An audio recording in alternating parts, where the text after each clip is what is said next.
NCI ನ್ಯೂಸ್ಗೆ ಸ್ವಾಗತ. ನಾನು ನಿಮ್ಮ PH ನಾಯ್ಕೋಡಿ. ಚುನಾವಣಾ ಹಿಂಸಾಚಾರ. ಕೆಆರ್ಪೇಟೆ ತಾಲೂಕಿನ ಸಿಂಗಪುರ ಗ್ರಾಮದಲ್ಲಿ ಕಾರ್ಯಕರ್ತರ ಮೇಲೆ ಜೆಡಿಎಸ್ ಕಾರ್ಯಕರ್ತರಿಂದ ಹಲ್ಲೆ, ಗೂಂಡಾಗಿರಿ.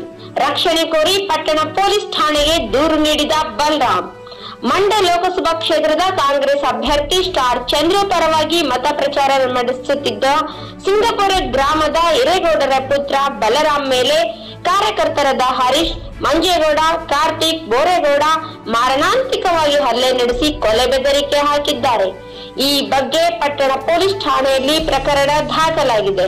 ವರದಿ ಡಾಕ್ಟರ್ KR ನೀಲಕಂಠ್, ಕೃಷ್ಣರಾಜಪೇಟೆ, ಮಂಡ್ಯ.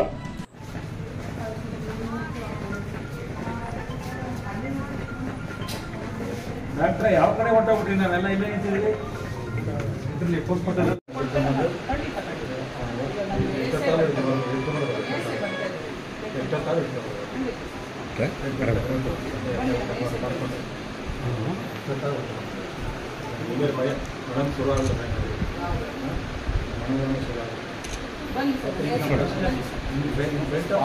ನಾನೇ ಇದ್ದೆ.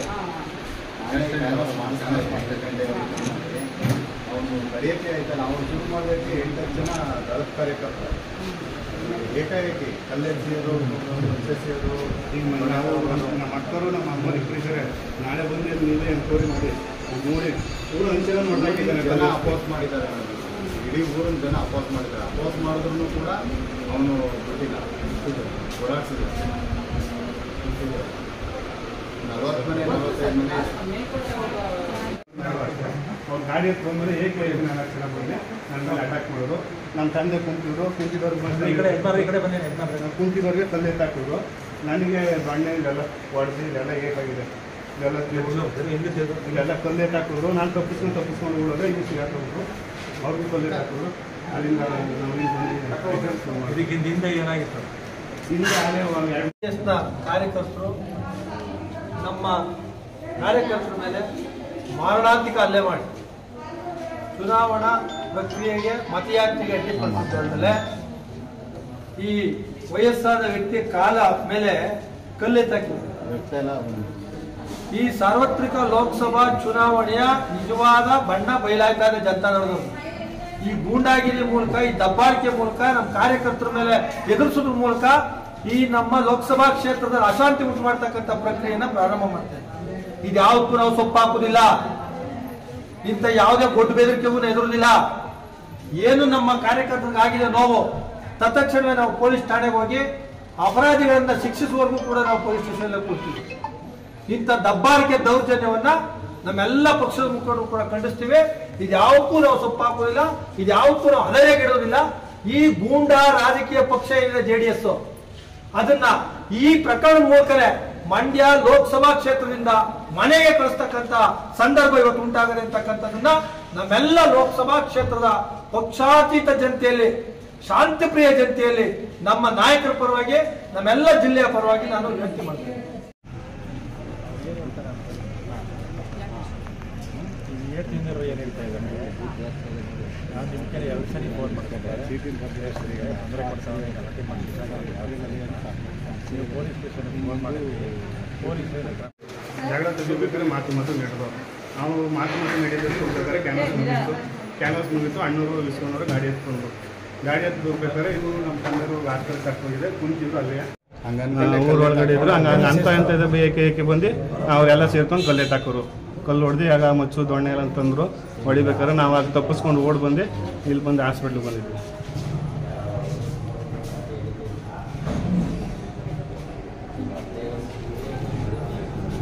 ಅವರೆಲ್ಲ ದಳದ ಕಾರ್ಯಕರ್ತರು, ದಳದ ಕುಮಕ್ನಿಂದ ಇವೆಲ್ಲ ನಡೀತಾ ಇದೆ ನಮ್ಮ ಪಂಚಾಯತಿಲಿ.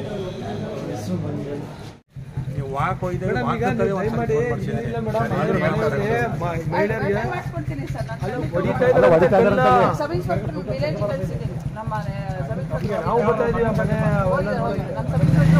ಬಂದು ಇಮಿಡಿಯೇಟ್ ಆಗಿ ಅವ್ರನ್ನ ಅರೆಸ್ಟ್ ಮಾಡಿ ಎಲ್ಲ ಅವ್ರ ಕುಟುಂಬದವ್ರು ಕರ್ಕೊಂಡು ಕುಳಿತು ಬಂದು ಸರೆಂಡರ್ ಆಗಲಿ ಅಮ್ಮ.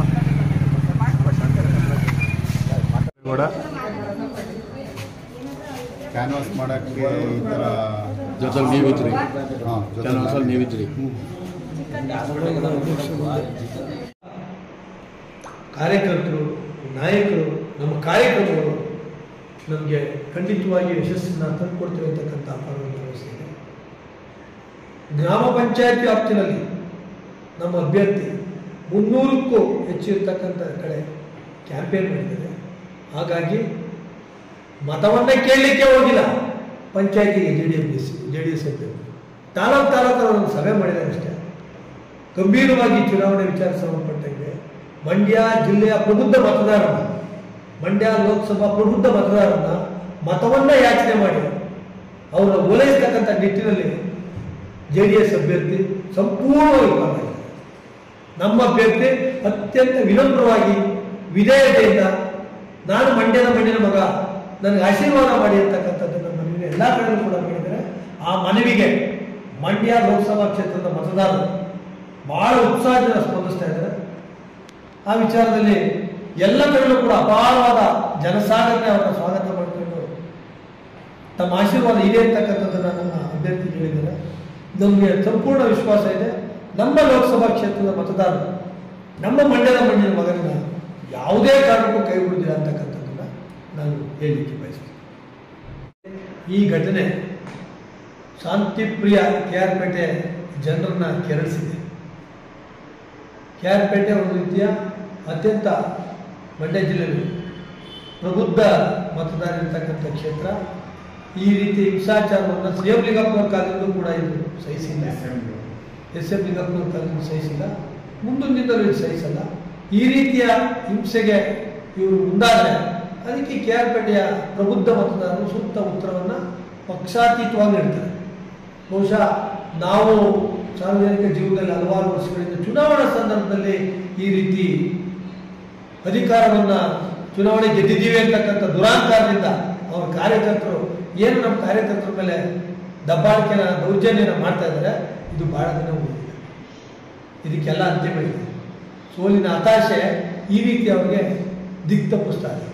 ಈ ಸೋಲಿನ ಹತಾಶೆಯಿಂದ ಈ ದಿಕ್ತಪ್ತಾ ಇರ್ತಕ್ಕಂಥ ಕಾರ್ಯಕರ್ತರನ್ನ ಮಾನ್ಯ ಶಾಸಕರು ಹತೋಟಿಲಿ ಇಟ್ಕೊಂಡು ಸ್ಥಳೀಯ ಕಾರಣಕ್ಕೆ ಸ್ಥಳೀಯವಾದ ವಿಚಾರಕ್ಕೆ ಅಂತಕ್ಕಂಥ ಮಾತನ್ನು ಹೇಳಿದರೆ ಅಂತ ಮಾಹಿತಿ ಬಂದಿದೆ. ಕಡಾಖಂಡಿತವಾಗಿ ಇದು ಸ್ಥಳೀಯ ಕಾರಣ ಅಲ್ಲ, ಇದು ರಾಜಕೀಯ ಕಾರಣನೇ. ರಾಜಕೀಯವಾಗಿ ಮತಯಾಚನೆ ಮಾಡಿದಂಥ ಸಂದರ್ಭದಲ್ಲೇ ಇದಾಗಿರೋದ್ರಿಂದ ಇದಕ್ಕೆ ಸ್ಥಳೀಯ ಕಾರಣದ ಲೇಪ ಹಚ್ಚೋಗ್ಬಿಡಿ ಶಾಸಕರೇ. ನಿಮ್ಮ ತಪ್ಪನ್ನ, ನಿಮ್ಮ ಲೋಪವನ್ನ, ನಿಮ್ಮ ಕಾರ್ಯಕರ್ತರು ಮಾಡ್ತಾ ಇರ್ತಕ್ಕಂಥ ಹಿಂಸಾಚಾರವನ್ನ ನೀವು ವಿನಮ್ರವಾಗಿ ಒಪ್ಕೊಳ್ಳಿ. ಮತ್ತೊಮ್ಮೆ ಈ ರೀತಿಯ ಘಟನೆ ಮರುಕಳಿಸೋದಿರ್ತದ ನಿಮ್ಮ ಹತೋಟಿ ಇಟ್ಕೊಳ್ಳಿ. ನಿಮ್ಮ ಕಾರ್ಯಕರ್ತರನ್ನ ಈ ತಾಲೂಕಿನ ಕ್ಷಮೆ ಯಾಚಿಸಬೇಕು ದಯಮಾಡಿ ಶಾಸಕರು. ಈ ರೀತಿಯ ಹಿಂಸಕ್ಕೆ ಇಲ್ಲ ಅಂತಂದ್ರೆ ಇವರೇ ತುಂಬ ಕೊಟ್ಟಿರೋ ಒಂದು ರುಜುವಾತ ಆಗ್ತದೆ. ಈ ರೀತಿ ಗಲಾಟೆಗೆ, ಪ್ರಚೋದನೆಗೆ, ಸೋಲಿನ ಹತಾಶೆಯಿಂದ ಇವರೇ ಕುಮ್ಮ ಕೊಟ್ಟಿರುವಂತ ಗೊತ್ತಾಗ್ತದೆ. ಈ ವಿಚಾರದಲ್ಲಿ ಇವರು ಕ್ಷೇತ್ರದ ಕ್ಷಮೆ ಯಾಚಿಸಬೇಕು. ಆಗಿರ್ತಕ್ಕಂಥ ಅನಾಹುತವನ್ನು ಸರಿಪಡಿಸಲಿಕ್ಕೆ ಏನು ಮಾಡಬೇಕು, ಮುಂದಿನಿಂದಲೇ ಶಾಂತಿಯುತವಾದ ವಾತಾವರಣ ಕ್ರಿಯೇಟ್ ಮಾಡಬೇಕು ಅಂತಕ್ಕಂಥದ್ದನ್ನ ಒಬ್ಬ ಜನಪ್ರತಿನಿಧಿಗೆ ನಾವು ಮನವಿ ಮಾಡ್ತೇವೆ.